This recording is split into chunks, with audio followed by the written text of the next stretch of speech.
بسم الله الرحمن الرحيم والصلاة والسلام على أشرف المرسلين. Salam alaikum. Bonjour tout le monde.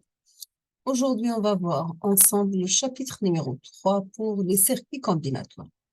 Et on va commencer par les décodeurs et on va commencer par la définition comme toujours. Un décodeur, c'est un parmi deux d'ordre n. Donc, c'est une sortie parmi n entrées. C'est un circuit logique qui a n entrées et deux d'ordre n sorties qui fournissent tous les produits PI qui identifient toutes les combinaisons de n variables d'entrée. Vous avez que les sorties sont actives à l'état 0, vrai au niveau bas. On a donc une seule sortie à l'état 0, celle qui décode la combinaison présente sur les entrées et toutes les autres sont à l'état 1. Voici ici un décodeur 1 parmi 4. Donc, vous avez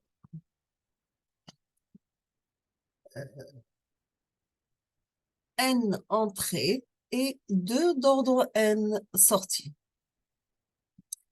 Les circuits intégrés décodeurs ainsi que d'autres circuits intégrés possèdent généralement une ou plusieurs entrées de validation. Pour les entrées de validation actives, c'est le fonctionnement normal du circuit.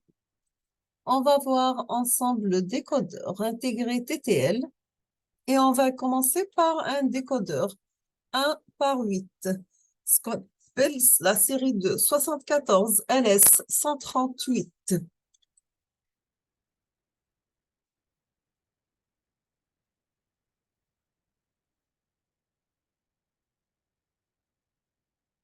Vous avez les entrées de validation avec des données et des sorties. Donc, pour les entrées de validation, nous avons E1 bar, E2 bar, E3 bar. Les données, vous avez A2, A1 et A0. Les sorties, vous avez S0 bar, S1 bar, S2 bar, S3 bar, S4 bar, S5 bar, 6 bar et 7 bar. Donc, à l'état de validation égal à 1, donc vous aurez toutes les sorties égales à 1. Pour E2 bar égale à 1, vous avez toutes les sorties égales à 1. La même chose pour E3 bar est égal à 1. Vous avez toutes les sorties égales à 1. Et si lorsque vous avez les entrées égales à 1, E3 bar égale à 1, quel que soit l'autre sans 0, et vous avez les données pour 0, ça sera 0, le 0 qui est actif et le reste ce sont des 1, 0. Pour le 1, vous avez S1 égale à 0 et le reste égale à 1. Pour 2, vous avez S2 égale à 0 et le reste égale à 1. Pour 3, c'est S3 égale à 0 et le reste c'est 1. Pour 4, c'est S4 égale à 0 et le reste égale à 1. Pour S5, c'est 0 et le reste égal à 1. Pour S6, c'est S6 qui est égal à 0 et le reste c'est 0. Pour le 7, c'est le S7 qui est égal à 0 et le reste sont égal à 1. Nous avons une remarque, on peut réaliser des décodeurs de taille quelconque par combinaison des précédents en utilisant des entrées de validation. Exemple, un circuit de décodage des combinaisons de 5 variables, nous avons 1 parmi 32, en utilisant 4 décodeurs, 1 parmi 8 ou bien 2 décodeurs, 1 parmi 16. Vous avez les décodeurs DCB décimal, exemple, le 7442. Chaque sortie passe au niveau bas quand son entrée DCB correspondante est appliquée. Dans le cas des codes qui ne sont pas de représentation DCB, aucune de sortie n'est mise à niveau vrai.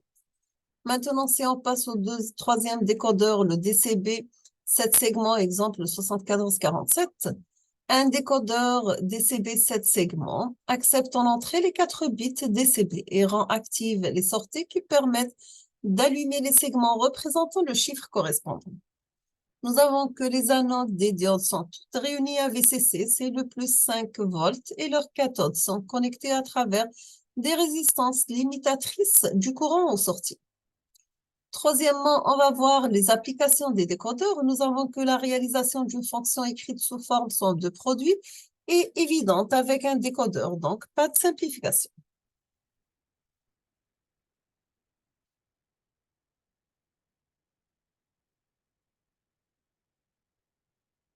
On va commencer par la réalisation d'une fonction avec un décodeur 1 sur 8 et un opérateur NAND à 4 entrées.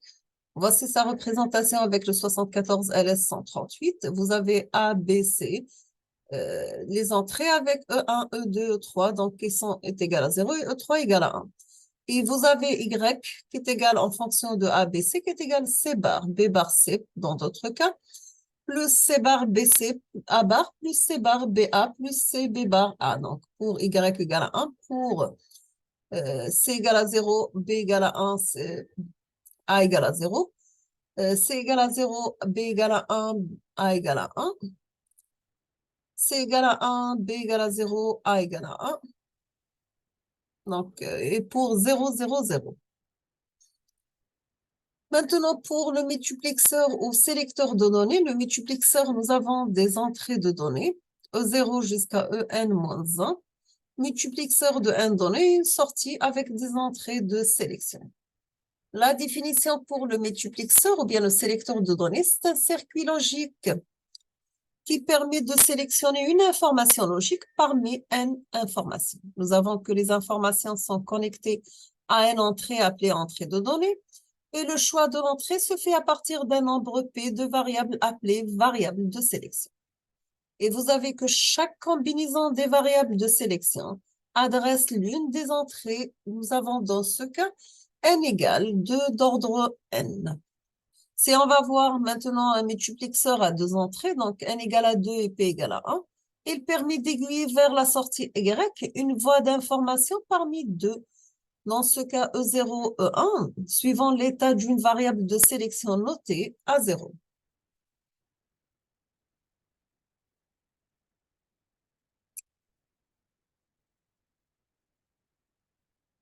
Donc, voici la table de fonctionnement. Donc, vous avez A0 qui est égal à 0. Donc, la sortie Y, c'est sélecteur de E0. C'est A0 égale à 1. La sortie Y, c'est sélecteur de sélecteur de E1. Voici le symbole logique E0, E1, multiplexeur de données avec A0 et la sortie Y. Donc, Y égale à 1 lorsque vous avez E0 égale à 1. Y égale à 1 lorsque vous avez A0 égale à 1 et E1 égale à 1. Dans ce cas, Y en fonction de A0, E0 et E1, ça sera A0 bar par E0 plus A0 multiplié par E1. D'accord? On termine avec un multiplexeur à 4 entrées, donc n égale à 4 et p égale à 2. Il permet d'aiguiller vers la sortie Y une voie d'information parmi 4. Donc, vous aurez E0, E1, E2, E3 et suivant l'état de deux variables de sélection A0 et 1. Voici la table de fonctionnement. Donc, A1, A0 et Y. Donc, pour A1 égale à 0, A0 égale à 0, Y, ça sera E0. Pour A1 égale à 0, A0 égale à 1, la sortie Y, ça sera E1. Pour A1 égale à 1, A0 égale à 0, la sortie Y, ça sera E2. Pour A1 égale à 1, A0 égale à 1, la sortie E3, ça sera, et la sortie Y, ça sera E3. Voici le multiplexeur de 4 données. Donc, de A0, E0 jusqu'à E3 avec les entrées de sélection. A0 et A1 et la sortie Y. Donc, la sortie Y égale à 1 lorsque vous avez A1 bas multiplié par A0 bar par E0 plus A1 bar A0 E1 plus A1 par A0 bar E2 plus A1 par A0 E3. D'accord? On va s'arrêter ici aujourd'hui. On termine la suite dans la prochaine vidéo, Inch'Allah. Donc, je vous remercie infiniment pour votre attention. Comme toujours, n'hésitez pas si vous avez des questions et à la prochaine vidéo.